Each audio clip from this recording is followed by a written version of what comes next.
Rabbi, que faut-il faire pour travailler aux œuvres de Dieu?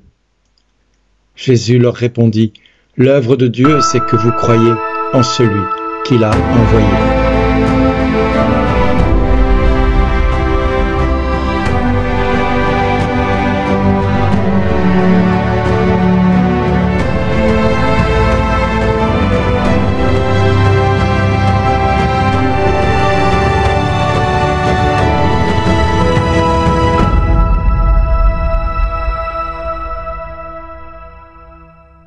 Aujourd'hui, le message vous est adressé par Bernard Diel. Bonjour les amis. Voyez, aujourd'hui je viens de découvrir un mot important dans la parole de Dieu. C'est le mot travailler. Que faut-il faire pour travailler aux œuvres de Dieu? Les apôtres posent cette question à Jésus. Que faut-il faire pour travailler aux œuvres de Dieu? Et quelle est la réponse de Jésus? L'œuvre de Dieu, c'est que vous croyez en celui qui l'a envoyé. Mais un tout petit peu plus haut, il dira, ne travaillez pas pour la nourriture qui se perd, mais pour la nourriture qui se garde jusque dans la vie éternelle. En effet, j'aime aujourd'hui encore plus la parole qui a 5 minutes. Pourquoi? Parce que je découvre un texte qui répond à une de mes questions qui depuis des années me taraude. Seigneur, veux-tu que je me mette à travailler comme tout le monde, avec un travail, 8h midi, 2h, 6h, le week-end, les jours fériés, bref, est-ce que tu veux cela pour moi? Et je sentais que tu m'appelais à travailler pour tes œuvres, Seigneur. Et je me disais, mais Seigneur, j'ai l'impression que ce n'est pas du tout ce que tu me demandes par moment, que je ne vais pas faire ta volonté parce que l'Église voudrait que j'ai un travail. Mais toi, tu me pousses à renoncer à ce travail humain pour me consacrer à tes œuvres. Et aujourd'hui, j'ai enfin la réponse, les amis. Ça fait 40 ans que je me pose cette question. Pourquoi le Seigneur m'a-t-il choisi? C'est pour travailler aux œuvres de Dieu. Non pas parce que je dois travailler comme tout le monde, mais parce qu'il a fait un choix sur ma vie qui dépasse ma volonté personnelle. Il ne me demande pas de travailler pour la nourriture qui se perd, mais pour une nourriture qui se garde jusque dans la vie éternelle. Oui, en effet, mes amis, aujourd'hui je suis convaincu d'une chose, plus que jamais. Si j'avais eu à douter, mais je ne doutais pas, mais je me posais encore la question, Seigneur, pourquoi tu m'as choisi? Pourquoi tu m'as appelé à faire cela? Pourquoi tu m'as demandé de renoncer à toute activité professionnelle pour me consacrer à la mission? Pourquoi tu t'es opposé autant de temps à ce que je travaille? J'ai fait une 20aine de métiers parce que chaque fois, les choses capotaient et je cherchais à rebondir. Et j'ai rebondi je sais combien de fois.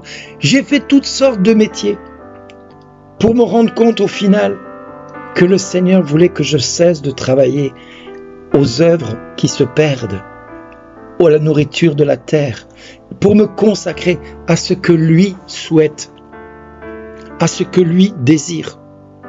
Alors oui, mes amis, je peux aujourd'hui vous poser une question.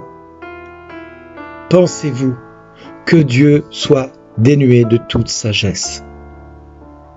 Aujourd'hui, je comprends que non. Aujourd'hui, je comprends que non, parce que sa sagesse a été de s'opposer à mon entêtement, de vouloir faire comme le monde me demandait de faire. Et pendant des années, j'ai bataillé contre l'esprit du monde qui voulait dicter ma manière de vivre. Mais ce n'était pas ma manière, c'était la manière que Jésus voulait que je vive. Et moi, je me suis entêté pour essayer de correspondre à ce que l'homme voulait. Aujourd'hui, tout homme qui pourra me dire, tu sais, un diacre, ça travaille. Je pourrais répondre, mais je travaille aux œuvres de Dieu. N'en déplaise à ceux qui ne veulent pas entendre cela, aujourd'hui j'ai ma réponse. Je me posais la question, qu'est-ce que je pouvais toujours argumenter? Alors je refusais de répondre à cette question en disant, je n'y suis pour rien, voyez avec Dieu, posez-lui la question. Et aujourd'hui j'ai la réponse, les amis. Alors vous allez découvrir ce texte dans un mois, mais moi je l'ai découvert. Et je me suis levé ce matin en posant cette question, Seigneur, pourquoi moi encore aujourd'hui? Pourquoi m'as-tu choisi? Et je tombe sur ce texte pour travailler aux œuvres de Dieu. Mais Seigneur, que tu es grand, que tu es beau, que tu es merveilleux. Alors oui, je ne suis pas Jésus parce qu'il a multiplié les manifestations de sa grâce dans ma vie.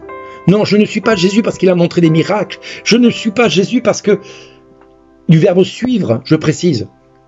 Je ne suis pas Jésus parce qu'il a manifesté des miracles et des prodiges dans ma vie. J'ai vu la multiplication des pains, des poulets, des saucissons. J'ai vu la multiplication de cette truite saumonée. J'ai vu des temps qui ont été raccourcis de manière miraculeuse. J'ai vu des kilomètres qui se sont faits en très peu de temps. J'ai vu des choses qui se sont impensables humainement. J'ai pu voir et contempler la puissance angélique à nos quotidiens. Dans notre quotidien. Nous aider à gérer notre quotidien dans des situations complètement ubuesques. Mais c'était Dieu qui, sans arrêt, me montrait jour après jour combien il était présent dans ma vie et que je n'avais pas à m'inquiéter de quoi que ce soit, qu'il était celui qui allait pourvoir à tous mes besoins. Et moi, pendant des années, je me suis battu contre vents et marées. J'ai lutté, j'ai ramé contre la tempête. Et dans cette barque, je luttais pour plaire à l'ensemble de mes coéquipiers de voyage qui me disaient « rame, rame, rame ». Et moi, j'ai ramé, ramé, ramé pour faire plaisir à Pierre, à Paul, à Jacques, à Bertrand, à Justine. Et au final, quel est le résultat? Ils ont tous laissé tomber et je suis toujours là. Ils ont tous détourné leur regard de ce que moi je faisais. Mais moi, je suis toujours là, fidèle au poste, fidèle à mes engagements, fidèle à mon oui à Jésus, Seigneur de ma vie, souverain de ma vie. Alors les amis, aujourd'hui j'ai envie de vous dire, réjouissez-vous avec moi, réjouissez-vous parce que Dieu, aujourd'hui, manifeste dans sa parole une révélation.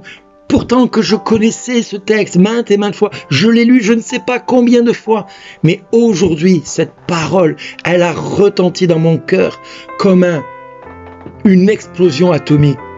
Quelle joie, participer à cette joie que tout vient et tout concourt au bien de ceux qui aiment Dieu. Alors les amis, laissons Dieu agir. Laissons-le grandir dans nos cœurs, laissons-le faire comme il veut et soyons des fils et des filles dignes de ce nom. C'est-à-dire, crions vers Dieu, Abba, Papa, je t'aime, je te choisis comme mon Seigneur et mon Dieu. Amen. Maranatha, merci d'exister.